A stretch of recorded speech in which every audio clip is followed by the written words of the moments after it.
All right, let's dive right into this. Welcome everyone to today's Explainer. We've got something truly fascinating lined up for you today. We're going to completely unpack this highly specific framework, a protocol, really, that's designed to do exactly two things: create an incredibly compelling piece of animated storytelling and, in the process, cure procrastination. And the wild part? It does this using a set of strictly enforced visual rules. It's basically an uncompromising instruction manual for creating a highly targeted animated film, and as you'll see, the constraints it places on the creator are just brilliant. So think about this for a second. How do you cure procrastination in a 4-minute movie? I really want you to consider that. How can a purely visual medium tackle such a complex, universal psychological problem, something literally all of us struggle with, without ever saying a single word of explanation to the audience? Well, that's the exact challenge presented by our source material today.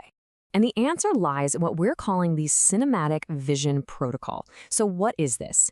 It's a strict set of guidelines for creating a 3 to 4 minute animated movie-style video that relies entirely on visual storytelling and constant motion. Now, what's so fascinating about this protocol is just how uncompromising these boundaries are.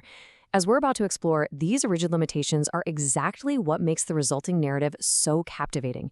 It forces the creator to completely bypass our logical, excuse-making brains, right?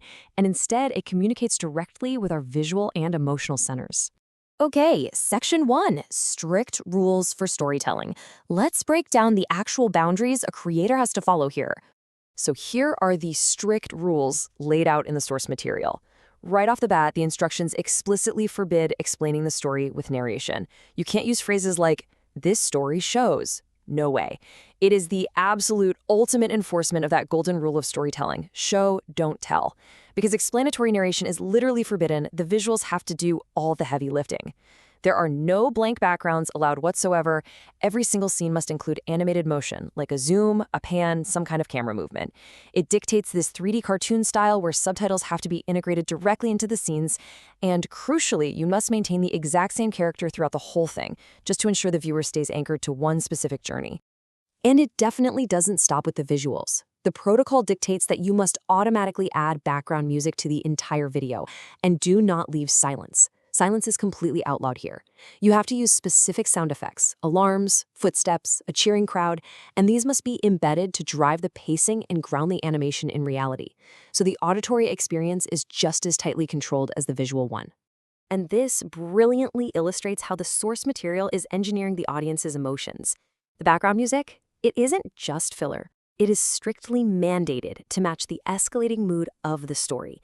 It has to start out fun in scenes 1 and 2, then it dips into struggle for the inciting incident in scenes 3 and 4, then it ramps up to motivation right at the turning point, and finally peaks at success for the ending. The creator is literally manipulating the emotional arc through this incredibly strict audiovisual blueprint. So, who is the subject of all these cinematic rules?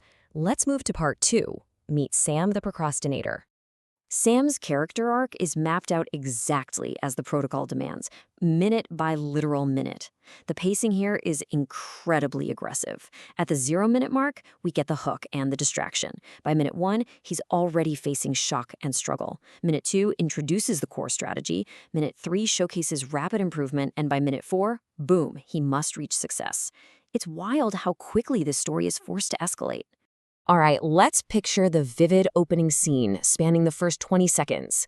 We have a boy named Sam, and he is completely ignoring his work. His room is a total disaster, junk food scattered everywhere, and the space is illuminated entirely by the glow of his phone as he just endlessly scrolls. I mean, we've all kind of been there, right? The animated clutter and that hypnotic phone glow instantly communicate this heavy feeling of lazy distraction that so many of us fall into. You don't need a narrator, you instantly know exactly what Sam's problem is. Then, the downward spiral really kicks in through scenes 2, 3, and 4. Step 1. An alarm rings, Sam just turns it off and goes right back to sleep. The prompt actually requires a camera zoom and a specific sound effect to make this funny, lazy moment hit perfectly. But then, step 2, reality sets in. Sam sees his friend achieving massive success on a stage, complete with clapping sound effects. He looks shocked, he looks sad. So, in step 3, he tries to work, but he fails. The animation dictates his phone popping up, Sam yawning, and immediately getting distracted all over again.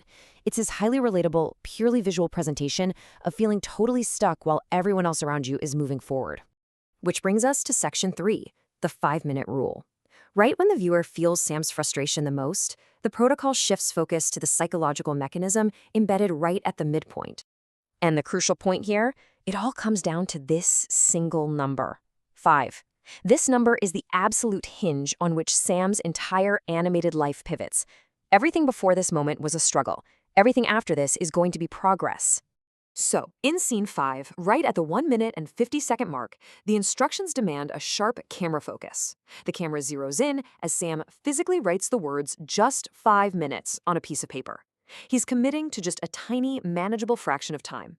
He starts working for just 5 minutes, and the prompt specifically asks the animator to show small progress. This visual anchor, the act of writing it down, sparks his turnaround. It visually demystifies the overwhelming nature of the mountain of work he has to do. Let's move into the final act, part 4, from struggle to success. Let's see how this visual protocol and the productivity hack combine to wrap up the narrative. Look at the contrast here. We started with our baseline, Sam scrolling his phone in a messy room full of junk food. But now the protocol requires a fast montage to show day-by-day improvement. Suddenly, the room is spotless. His focus has visibly increased. He's confident, he's working daily, and his friends are actually noticing the change. The dynamic visual difference dictated by that fast montage requirement proves to the viewer how rapidly the 5-minute rule shifts his reality. We aren't just hearing about his journey, we literally watch his environment transform around him. And by scenes 8 and 9, the transformation is complete. Sam wins a small achievement, he smiles confidently, and he now wakes up early to start work without any delay. Now, remember those extra settings from the protocol? This is where the creator is absolutely mandated to use bright and motivational colors. The visual palette completely shifts from that dark, phone-lit glow of the opening scene to a vibrant, energetic morning. The visual tone itself actually rewards the viewer for sticking with Sam's journey to success. And that brings us to the final frame. The protocol demands this exact text appear inside the scene as the video ends. Start with 5 minutes, change your life. It's such a memorable call to action. By strictly controlling the music, totally forbidding narration, and forcing every single scene to visually represent struggle and triumph, the cinematic vision protocol doesn't just tell you about a productivity hack, it makes you feel the relief of overcoming procrastination. So I'll leave you with this provocative thought.